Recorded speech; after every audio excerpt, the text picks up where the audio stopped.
Jangan pernah minum alkohol ketika lo lagi patah hati. Gua akan menjelaskan di video ini secara ilmiah, so lo harus nonton sampai habis.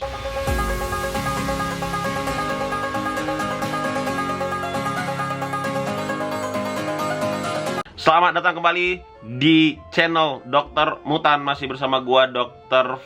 Frenos. Dan kali ini gua akan menjelaskan sama lo kenapa ketika lo patah hati lo tidak boleh meminum alkohol. Buat yang belum kenal gua adalah dokter yang menghabiskan setengah umur gua untuk meneliti tentang otak manusia. Otak lo dan otak gua, otak kita semua. Gua meneliti apa yang terjadi di otak lo ketika lo mengalami kondisi-kondisi tertentu. Nah, kali ini gua akan menjelaskan sama lo apa yang terjadi di otak lo ketika lo minum alkohol dan lo lagi patah hati. Sebelum kita bicara tentang patah hati, kita akan bicara dulu ketika lo jatuh cinta.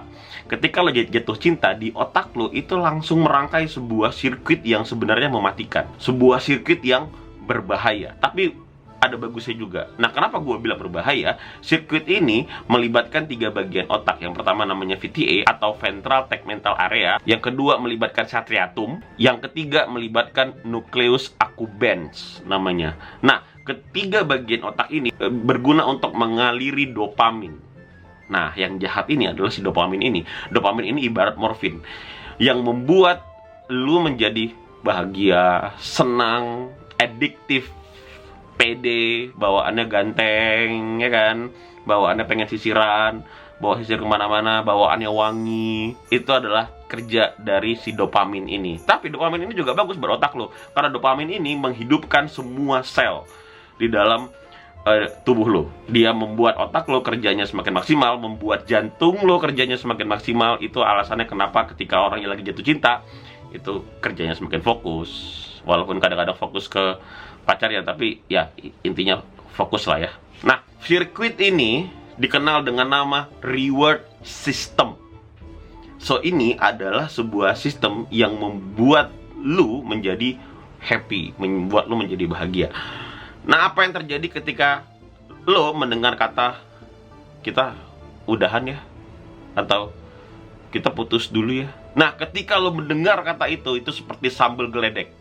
Dopamin tiba-tiba stop bereproduksi. Sistem limbik tiba-tiba memutus mata sirkuit. Ketika lo mendengar kata putus dari pacar lo, otak lo di bagian prefrontal, bagian otak yang mengurusi soal kesadaran. Jadi ketika lo melihat pisau itu tajam, yang memberitahu kepada tubuh lo, hei jangan dekat-dekat, pisau itu tajam, jangan dekat-dekat, api itu panas. Nah, itu adalah bagian prefrontal. Ketika lo mendengar kata putus, maka prefrontal lo tiba-tiba shutdown, tidak bekerja.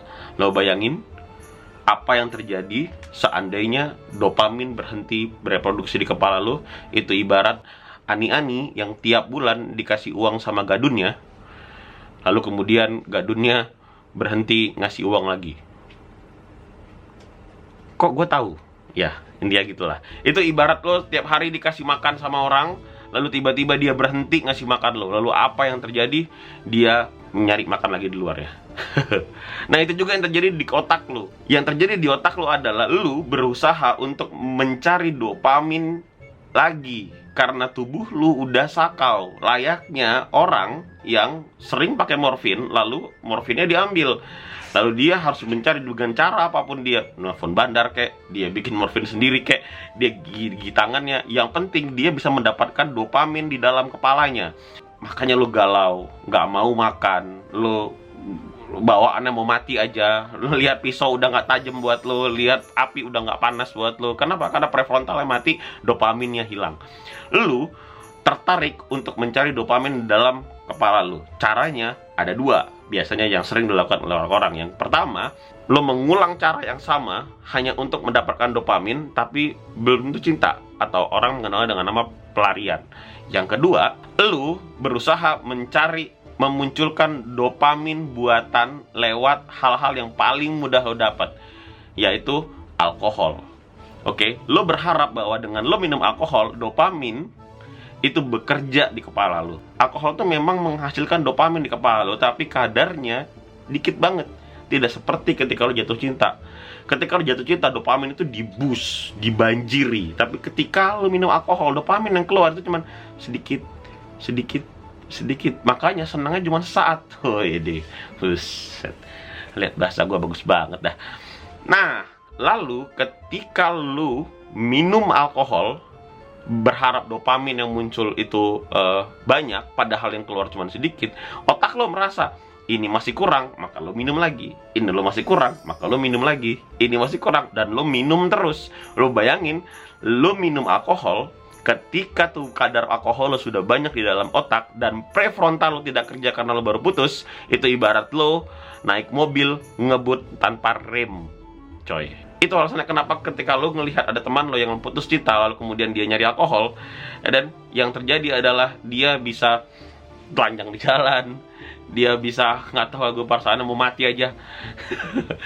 Dia bisa menjadi jauh lebih gila, efek yang kita temuin, perasaan dia kalau minum nggak pernah serese ini deh, kok sekarang rese sih ketika baru putus. Nah, itu yang terjadi karena kadar alkoholnya tinggi. Dia berharap dopamin yang dia dapat setara dengan ketika dia jatuh cinta, tapi ternyata tidak, dan organ prefrontalnya tidak bekerja dengan baik. So please, jangan minum alkohol ketika lo putus, karena lo akan jauh lebih rese dibandingin lo tidak sedang putus cinta. Ya, kalau lo putus cinta, gue menyarankan untuk zikir, sholat 5 waktu, ngaji, bangun di sepertiga malam. Bagus gak tuh advice gue? So, demikian nasihat dari gue yang tidak berfaedah ini. Jangan lupa share video ini buat teman-teman lo yang baru putus cinta. This is Dr. Frenos speaking. May the 8 be with you.